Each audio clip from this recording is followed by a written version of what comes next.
Hello guys, कैसे हैं आप लोग। उम्मीद है आप लोग फिट होंगे, ज़बरदस्त होंगे, मज़े में होंगे, बढ़िया होंगे और और बढ़िया तरीके से हमारे रिएक्शंस को एंजॉय कर रहे होंगे। मेरा नाम है तलहा। इट्स मी मोहसिन तो गाइस। गाइस, रमन सागर श्री कृष्णा एपिसोड नंबर 108 का पार्ट नंबर वन लेकर आ चुके हैं जो गाइस। गाइस लास्ट एपिसोड थी, जो उसके पार्ट्स थे यार, वो बहुत ही कमाल के थे, बहुत ही ज़बरदस्त थे। कि आपने देखा कि जो सुदामा जी भेंट छुपा रहे थे, जो चावलों के कुछ दाने वो छुपा रहे थे, वो जब कृष्णा जी ने को नज़र आए हैं, उनको मिले हैं, तो उन्होंने किस तरह उनको प्रोटोकॉल दिया। तलहा भाई आप देखे कि उन दो मुट्ठी चावलों की वजह से कृष्णा जी ने सुदामा जी को क्या क्या दे डाला है यार यार। एक मुट्ठी चावल उन्होंने खाए गाइस, तो उन्होंने स्वर्ग लोक दे डाला। दूसरी मुट्ठी चावल उन्होंने खाए, उन्होंने पृथ्वी पृथ्वी लोक लोग दे दे। डाला। अच्छा तलहा भाई, तीसरी मुट्ठी पर आकर जब रुक्मणी रुक्मिणी जी जी ने ने रोका रोका है, ओए वो कि अब सब आप कुछ खुद ही को ही ना समर्पित कर कर दीजिएगा। दीजिएगा। और उससे बड़ी बात जो उनसे ज़्यादा खूबसूरत विचार हमें देखने को मिले वो सुदामा जी की पत्नी के हमें हाँ देखने यार, को वो मिले कि कमाल किस के तरह थे। का जब उनका भवन का सारा निर्माण होने जा रहा है। हम्म। उनका कहा, मेरे भवन से पहले मेरे गांव का निर्माण हो ताकि उनके दिल में कोई हसरत बाकी ना रहे। मोहसिन भाई, वही बात होगी ना कि वो हम्म। सारी उम्र भिक्षा लेकर जिए हम्म। हैं, तो उन्होंने उसका मोल चुकाया है। तो गाइस देखना अब ये है कि नेक्स्ट हमें क्या देखने को मिलने वाला है। चलते हैं वीडियो की तरफ और देते हैं रिएक्शन।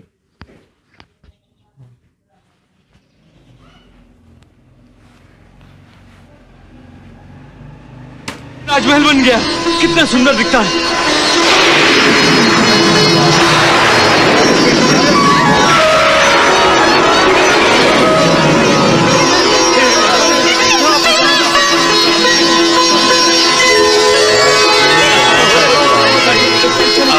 यार ये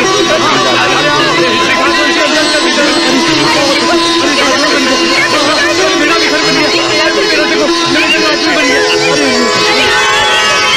आपकी कृपा। सबके घर तो राजमहल बन गए, अब मेरे सुदामा की बारी है। ओ सुदामा जी का भी बनना है।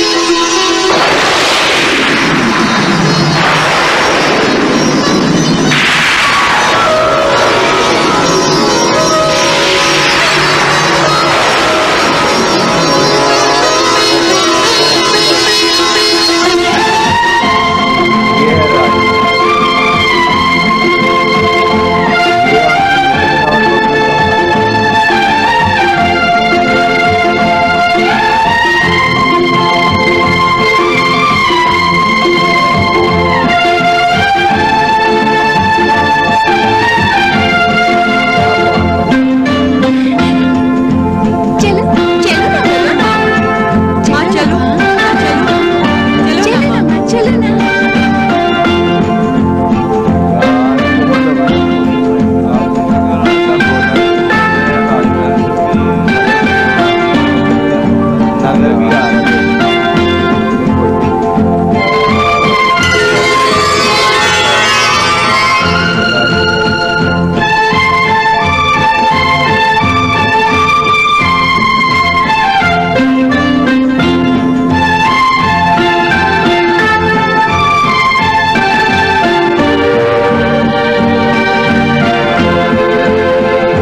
सौभाग्यवती भव। देवी वसुंधरा, मैं तुम्हारी भक्ति से अति प्रसन्न हूँ।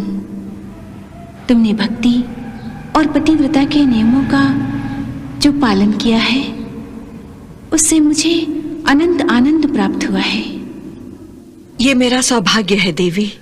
और तुमने स्वयं भूखा रहकर चावल का जो आधा दाना मुझे अर्पित किया था, मैं उसके बदले यदि सारा संसार भी तुम्हें दे दूं तो उसका मूल पूरा नहीं होगा। यार जबरदस्त, इसलिए मजा आया। उस चावल के आधे दाने का मूल मैं तुम्हें उस समय दूंगी जब तुम इस नाशवान मृत्युलोक को छोड़कर हमारे लोक में पधारोगी।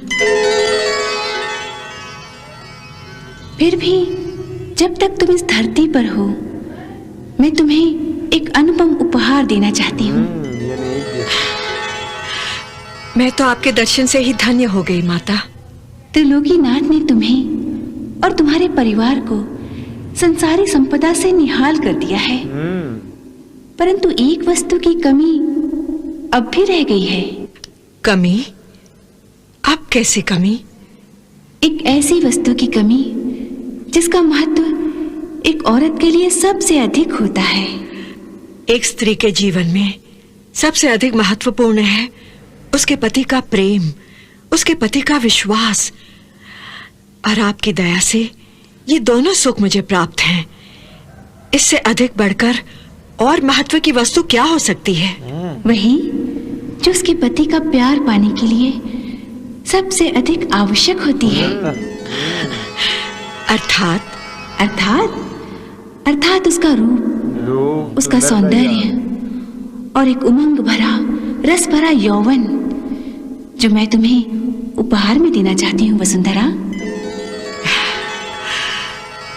क्षमा करे माता, समय के साथ रूप का जादू भी उतर जाता है और जवानी भी ढलने लगती है, जैसे चांदनी ढल जाती है।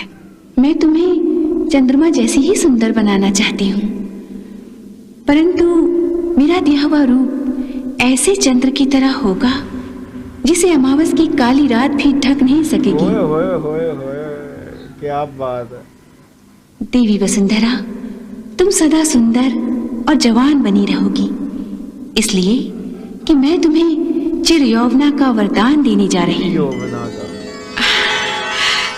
चिर यौवना? हाँ वसुंधरा।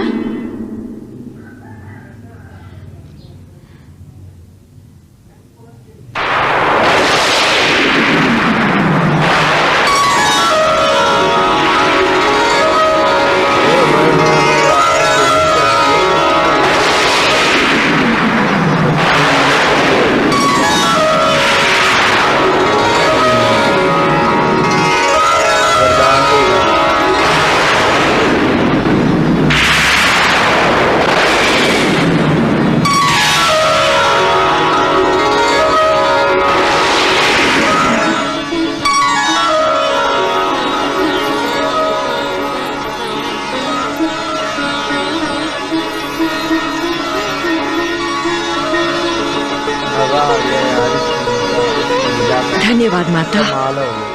आपके इस अनुपम उपहार से मेरे जीवन की बगिया में फिर बाहर आ गई। वसुंधरा, जब तक तुम इस नाशवान संसार में हो, तुम सदा जवान और रूपवती बनी रहोगी।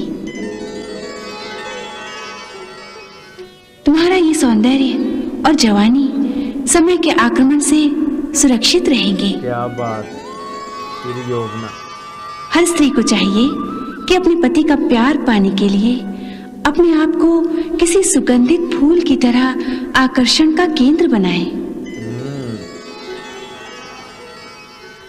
देखो, श्रृंगार के बिना सौंदर्य भी पत्थर के फूल की भांति होता है, जिसमें न वो रंग होते हैं जो आंखों को भाते हैं, न वो सुगंध होती है जो आत्मा को तृप्त कर देती है, और न ही उसमें वो स्पर्श का आनंद मिलता है।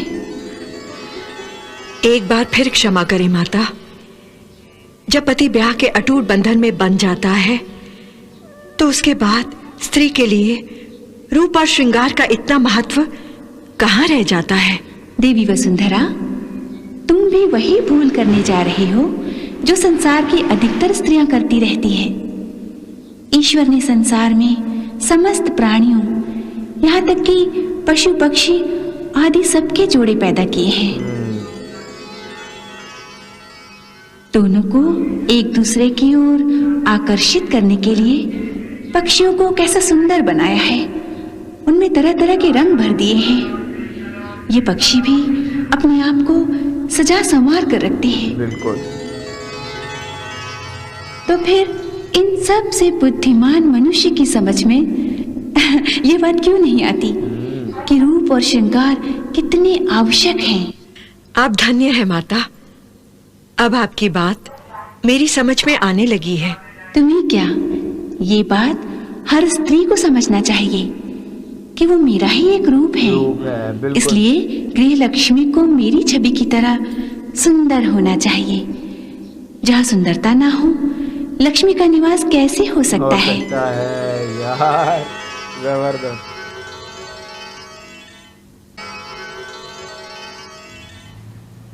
देवी वसुंधरा, ये बात भी याद रहे कि सौंदर्य, आकर्षण और प्रेम इस संसार को चलाने के 3 मूल आधार हैं। और इस श्रृंखला की पहली कड़ी सौंदर्य है, तथा ये सौंदर्य तन का भी होता है और मन का भी होता है। तो गाइस यहाँ खत्म हुआ ये पार्ट। मतलब एक और कमाल हो गया यार इस पार्ट हमने में। रुक्मणी जी, लक्ष्मी जी की लीला देखी, और जो इस कि पार्ट में तलब हमें दोनों चीजें एक साथ देखने को मिल गई हैं। जो सुदामा जी को जो फल मिला और बिल्कुल। जो उनकी पत्नी को फल फल मिला। मिला, दोनों एक साथ हमें देखने को अच्छा, मिल गए। सबसे कैसी बात है कि सुदामा जी वहाँ हैं और उनको पता भी नहीं है कि उनका गांव में क्या क्या हो चुका है, क्या क्या लीला कृष्णा जी ने कर डाली है। और उसके बाद अब रुक्मणी जी उस आधे चावल के दाने का फल देने आई हैं उनको, जो कि उन्होंने समर्पित किया था रुक्मणी जी को, लक्ष्मी जी को। तो उन्होंने कहा कि इसका जो फल है वो तो मैं आपको तब दूंगी जब आप हमारे मेरे लोक में आएंगी।